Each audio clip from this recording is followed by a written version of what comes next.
Word, les documents longs, la césure et la justification. Lorsque l'on écrit un rapport, normalement, le texte doit être justifié. Un texte justifié signifie qu'il commence, enfin, un paragraphe commence au même endroit, les lignes les unes sous les autres, et se termine également au même endroit. On voit ici que ce n'est pas du tout le cas parce que l'alignement est à gauche. Pour justifier juste un paragraphe, je pense que vous connaissez ce bouton-là qui permet de justifier un paragraphe. Moi, ce que je veux, c'est justifier l'ensemble du texte. C'est là l'intérêt des styles. Nous avons créé un style texte qui définit en fait tout le corps du texte du document.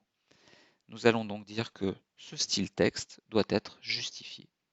Donc pour faire cela, je vais me mettre dans un paragraphe de type texte. On voit là qu'il est de type texte puisqu'il est en cadran gris. Je vais faire un clic droit et je vais modifier le style. Et au lieu d'avoir un alignement gauche, je vais demander un alignement justifié.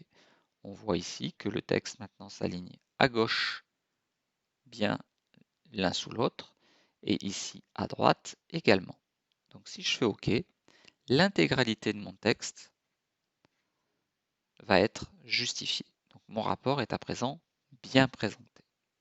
Alors pour qu'un texte soit aligné de la même manière à gauche et à droite, Word va jouer sur l'espace entre les mots. Ainsi, quand il y a beaucoup de mots, comme ici, les espaces entre les mots seront très faibles. Vous voyez qu'il y a très peu d'espace entre le T et le N. Par contre, lorsqu'il y a moins de mots, parce que les mots sont plus longs, les espaces seront plus importants. Vous voyez qu'entre le U et le C, il y a un grand espace par rapport au T et au N ici. Alors, pour diminuer cet effet d'espacement, pour qu'on se rende un peu moins compte de cela, on a normalement ce qu'on appelle la césure. Donc la césure, c'est ce qui va permettre de couper des mots pour pouvoir, des mots qui sont longs, pour pouvoir les écrire sur deux lignes. Par exemple, si bordereau est un mot très long, peut-être qu'on pourrait écrire bordeaux sur une ligne et ro sur une autre ligne. En fait, les mots en français ont le droit de se couper entre chaque syllabe. Alors, on ne va pas faire ça à la main, hein, bien sûr. L'ordinateur est capable de le gérer en allant dans Mise en page et en cliquant sur le bouton coupure de mots. On va faire une coupure de mots automatique.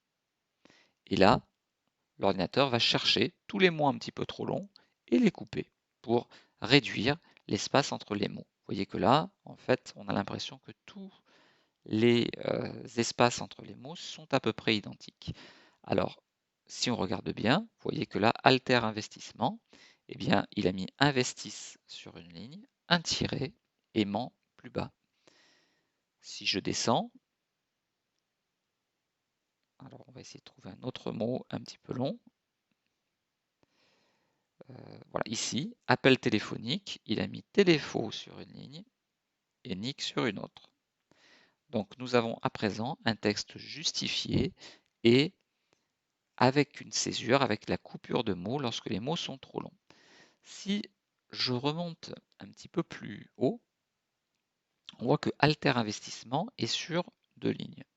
Moi, ce que je voudrais, c'est peut-être mettre Alter sur une ligne et Investissement sur une autre ligne. Alors, je peux enlever l'espace et appuyer sur Entrée.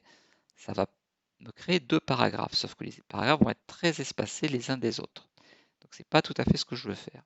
Ce que je veux faire, c'est faire un retour à la ligne. Donc, pour faire un retour à la ligne, cela signifie qu'en fait, on va rester dans le même paragraphe, mais on dit qu'on veut que ce qui est à gauche du curseur et ce qui est à droite du curseur soient sur deux lignes différentes. Pour faire ça, on va appuyer sur majuscule Entrée.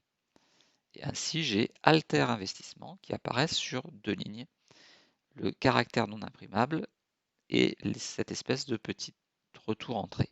Et donc pour faire ça, on appuie sur majuscule Entrée.